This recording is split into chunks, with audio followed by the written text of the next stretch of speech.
N log N है।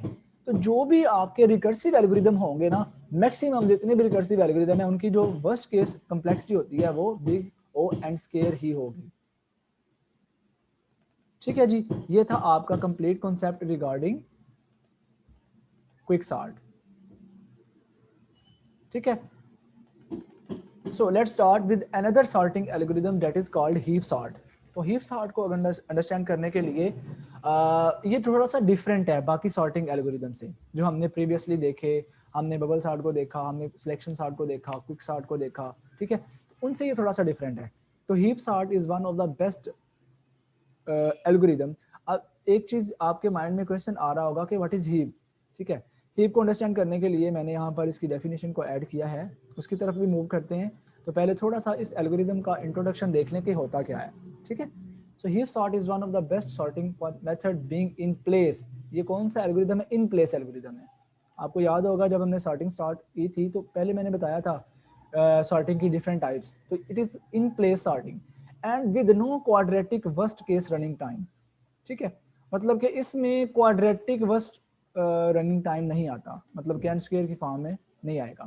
Heap sort involves building a heap data structure from the given अरे। एक अरे से हमने एक हीप डेटा स्ट्रक्चर बनाना है, then utilize the heap to sort, और हीप को यूज करके अरे को सॉर्ट करेंगे। इन सिंपल वर्ड्स, हम अरे को सॉर्ट करने के लिए हीप का यूज करेंगे। तो हीप क्या है? हीप एक डेटा स्ट्रक्चर है। हीप एक डेटा स्ट्रक्चर है। So you must be wondering how converting अरे इनटू अ हीप। मतलब कि आप ये सोच रहे होंगे कि किस तरह से हमने एक अरे को किस तरह कन्वर्ट करना है, हीप में कन्वर्ट करना है, या और हीप की मदद से किस तरह से हम सॉर्टिंग को परफॉर्म कर सकते हैं। So you will help in sorting, मतलब कि हीप हमारे काम आएगी, हमें हमारी मदद करेगी अरे को सॉर्ट करने के लिए। To understand this let's start by understanding what is heap. So हम देख लेते हैं हीप होती क्या है। Heap is a special tree based data structure. ठीक है, हीप हमारे पास एक basically tree based data structure है। ट्री लाइक स्ट्रक्चर होता है that satisfies the following special heap properties. और उस डेटा स्ट्रक्चर में हीप की ये वाली प्रॉपर्टीज होनी चाहिए। There is first property, shape property. तो heap data structure is always a complete binary tree. तो हीप डेटा स्ट्रक्चर हमारे पास एक कंप्लीट बाइनरी ट्री होता है, which means all levels of the tree are fully field.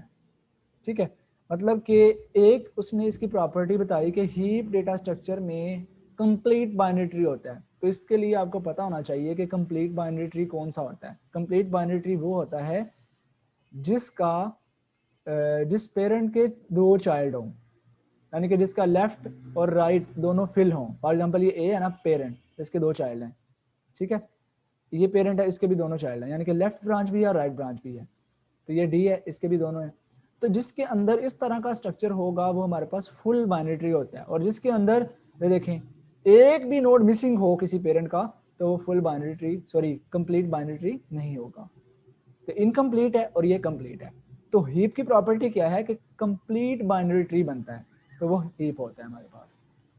तो heap की एक property, another property heap property is all nodes are either greater than or equal to or less than or equal to the its child। ठीक है, यानी कि heap की दूसरी property क्या है कि जो हीप होती है ना, उसका जो पेरेंट होता है greater than or equal to or less than or equal to its child. यानी कि जो भी नोड है अपने चाइल्ड से या तो बड़ा होगा या इक्वल होगा। ठीक है, या तो छोटा होगा। दो तरह की हीप होती है ना, एक को बोलते हैं मिन हीप, एक को बोलते हैं मैक्स हीप। तो मिन हीप में क्या होगा, जो चाइल्ड नोड है पेरेंट से बड़े होंगे। ठीक है, यानी कि मिन जो मिनिमम वैल्यू है, जो पेरेंट है उसकी वैल्यू मिनिमम होगी अपने चाइल्ड से। जो मैक्स हीप होगी उसके अंदर पेरेंट की वैल्यू मैक्सिमम यानी कि बड़ी होगी, चाइल्ड की वैल्यू छोटी होगी। इस तरह से हम इसको अंडरस्टैंड करेंगे। ठीक है, ये मैंने नीचे ऐड भी किया मैक्स हीप एंड मिन हीप। ये देखें, ये मिन हीप है तो ये पेरेंट है 1, तो उसके चाइल्ड की वैल्यूज ग्रेटर है, पेरेंट की स्मॉलर है, इसको बोलेंगे मिन हीप। ठीक है, और 3 4 3 इसके बाद इस साइड पे आ जाएं, तो ये हमारे पास जैसे पेरेंट की वैल्यूज जितनी भी यहाँ पर देखेंगे वो चाइल्ड की वैल्यू से छोटी होगी, ये मिनी हीप है। और जहां पर पेरेंट की वैल्यू चाइल्ड की वैल्यू से बड़ी होगी ये मैक्स हीप है। तो ये दो कॉन्सेप्ट मिन हीप और मैक्स हीप आपके क्लियर हो गए। In heap min heap first element is smallest and when we want to sort a list in ascending order we create a min heap. तो यहाँ से आपको ये क्लियर हो जाएगा कि जब आप असेंडिंग ऑर्डर में सॉर्ट करना चाह रहे हैं तो मिन हीप को यूज करेंगे, और जब डिसेंडिंग में सॉर्ट करना चाह रहे हैं तो मैक्स हीप को यूज करेंगे। So we create a min heap from that list and pick the first element as it is the smallest and then we repeat the process with the remaining elements।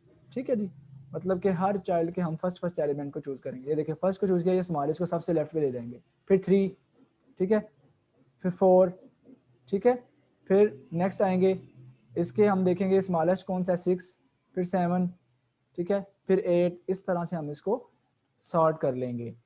तो ये तो अभी तक हमने heap sort की working को नहीं देखा, अभी तक हमने सिर्फ इंट्रोडक्शन देखा कि हीप क्या होती है और हीप सॉर्टिंग एल्गोरिदम का थोड़ा सा देखा कि ये किस तरह से करेगा कि अरे के जो डेटा है उसको हीप में कन्वर्ट करके इस तरह से सॉर्टिंग में हेल्प करेगा। यहाँ तक क्लियर है आप लोगों को? कोई क्वेश्चन तो नहीं है आपका? Sir so let's start with the working of heap sort. How heap sort will work? कहता है heap sort algorithm is divided into 2 basic parts. Create a heap for unsorted list. ठीक है, हम हीप बनाएंगे, ठीक है, मतलब कि जो हमारी अरे है ना फॉर एग्जांपल जिसको हमने सॉर्ट करना है उसके एलिमेंट्स को यूज करके एक हीप बना लेंगे सिंपली। ठीक है, एक अरे के एलिमेंट्स को यूज करके हीप बना लेंगे। Then sorted array is created by repeatedly removing the largest या smallest element from the heap. ठीक है, फिर हीप में से हम अगेन अरे बनाएंगे लार्जेस्ट और स्मॉलेस्ट वैल्यूज की बेस के ऊपर। ठीक है, मतलब कि जो हमारे पास हीप होगी, हीप की मदद से फिर हम लार्जेस्ट और स्मॉलेस्ट वैल्यूज को देखते हुए क्या बनाएंगे, एक अरे बनाएंगे। The heap is reconstructed after each removal, और हर दफा जब हम हीप में से एलिमेंट को निकालेंगे हम अपनी अरे को हीप को दोबारा से बनाएंगे। अब यहाँ पर चूंकि थ्योरेटिकल है, चलें एक प्रैक्टिकल एग्जांपल से आपको पहले समझाता हूँ। ये देखें, ये हमारे पास फॉर एग्जांपल एक अरे है 2 3 7 1 8 5 6। ठीक है, ये आपके सामने आपको अरे नजर आ रही है। आप इस अरे को यूज करके क्या करेंगे, एक हीप बना लेंगे। और ये कौन सी हीप बनी हुई है, कौन बताएगा? ये हीप हमारे पास मैक्स हीप है या मिन हीप है? मैक्स हीप था। Exactly exactly. होता क्या है, मैक्स हीप बनाई है, हमने देखा इस अरे में से सबसे ग्रेटर एलिमेंट कौन सा है, हमें मिला 8। 8 को हमने पेरेंट चूज कर लिया, 8 को हमने पेरेंट चूज कर लिया। तो होता क्या है, जो पेरेंट होता है ना उसके लेफ्ट पे स्मॉलर वैल्यू आती है, राइट पे ग्रेटर वैल्यू आती है। ये कंप्लीट बाइनरी ट्री जो होता है ना उसकी प्रॉपर्टी है। ऊपर हमने बात की ना कि हीप के लिए कंप्लीट बाइनरी ट्री का होना जरूरी है। तो जो हमारे पास कंप्लीट बाइनरी ट्री होता है उसके लेफ्ट चाइल्ड पे स्मॉलर वैल्यू होती है, राइट चाइल्ड पे ग्रेटर वैल्यू होती है। तो यहाँ पर देखें तो ऐसा ही किया, 8 लिया और 8 को बाकी एलिमेंट से कंपेयर करवाया। जो 8 से छोटी वैल्यू थी वो थी 3। ठीक है, मतलब अगर हम इसको देखें 8 को हमने चूज कर लिया एज ए पेरेंट। ठीक है, 8 को देखते हुए 8 से छोटी वैल्यू 3, 8 से बड़ी वैल्यू 7। ठीक है, और इस तरह से नेक्स्ट 3 से छोटी वैल्यू 1, 3 से बड़ी वैल्यू 2, 7 से छोटी वैल्यू 5 और 7 से बड़ी वैल्यू 6। यहाँ तक क्लियर है आप लोगों को? कोई क्वेश्चन तो नहीं है? ये देखिए ना, ये 8 लिया हमने एज ए पेरेंट। ठीक है, 8 को एज ए पेरेंट लिया, इसको उसने सीक्वेंस ऐसे लगा लिया ना, ये अरे बन गई 8 3, यानी कि 8 3 7 1 2 5 6। फर्स्ट पास में ये काम हुआ। अब ये सॉर्ट होगा 1 बाय 1। पहले जब हमने इसके ऊपर आइटरेशन अप्लाई की ना तो उसमें ये काम हो गया कि 8 पेरेंट पे आ गया, और जैसे ही वो सीक्वेंस में कंपेयर करवाता चला जा रहा था उसको 3 मिला जो कि 8 से लेस है, उसने उसके लेफ्ट पे रख दिया। नेक्स्ट उसको 7 मिला जो कि 3 से बड़ा है, वो राइट साइड पे रख दिया। फिर उसने 3 को देखते हुए नेक्स्ट देखा, तो उस तरह फर्स्ट पास में ये वाली हमारे पास बन जाएगी। फिर सेकंड पास पे, यानी कि फिर इस अरे को देखते हुए, ये जो अरे बनी है ना हमारे पास, इस अरे को देखते हुए ये जो पेरेंट है इसको हमने लास्ट लोकेशन पे रख देना है, क्योंकि सबसे बड़ा एलिमेंट हमें मिल गया। ये जो सबसे बड़ा एलिमेंट है इसको हमने लास्ट लोकेशन पे रख देना है, और इसको एक्सक्लूड करके, इसको यानी कि ऐड नहीं करना, इसको एक्सक्लूड करके बाकी एलिमेंट्स की हमने ट्री जनरेट कर ली, यानी कि 8 के बगैर हमने ट्री जनरेट कर लिया। ठीक है, यानी कि पहले हमारे पास वो फुल बाइनरी ही होगा, लेकिन कंस्ट्रक्ट करते करते बाद में हमारे पास वो दूसरी ट्री की फॉर्म बन सकती है। फिर हमने जब इसको दोबारा से ट्री की फॉर्म में लेके आए, इनमें से हाईएस्ट था 7, 7 के बाद स्मॉल से 3 लेफ्ट पे आ गया, उसके बाद 6 है, 6 राइट पे आ गया। ठीक है, और उसके बाद 3 को अगर देखें, 3 के बाद हमारे पास 1 2, यानी कि यही जो हमारे पास बन रही थी, तो यहाँ पर ये रिकंस्ट्रक्ट हो गई ही। अब दोबारा 7 हमें मिल गया, 7 को हमने सेकंड लास्ट लोकेशन पर रख देना है। ठीक है, और उसको एक्सक्लूड करके रिमेनिंग जो एलिमेंट्स हैं उनमें से बढ़ा देखा 6 है। ठीक है, और 6 के लेफ्ट पे 3 आ गया और राइट पे 5 आ गया, फिर 3 अगेन दैट। ठीक है, फिर उसको रिकंस्ट्रक्ट करने के लिए 6 को हमने फिर लास्ट लोकेशन पर रख दिया और बाकी एलिमेंट्स को भी यूज किया। इस तरह हम 1 बाय 1 एंड तक जाते जाते हमारे पास एक रह जाएगा और ये सारी की सारी हमारी अरे सॉर्ट हो जाएगी। जी देखें, आपको इस एग्जांपल की समझ आई अब? Okay sir. ठीक है ना, मतलब हमारे पास जो अरे है, उस अरे को पहले हमने किस तरह से फुल बाइनरी ट्री बनाना है, यानी कि हाईएस्ट एलिमेंट को यहाँ पे ले आना है और उसके बाद देखना है उससे स्मॉलर कौन सा आ रहा है। फर्स्ट कंपैरिजन में जो स्मॉलर आएगा उसको लेफ्ट पे, जो ग्रेटर आएगा उसको राइट पे। फिर 3 के बाद अब यहाँ पर देखें ये मैक्स हीप है, कि मतलब कि कोई भी ऐसा चाइल्ड नहीं है जिसका पेरेंट उससे छोटा हो।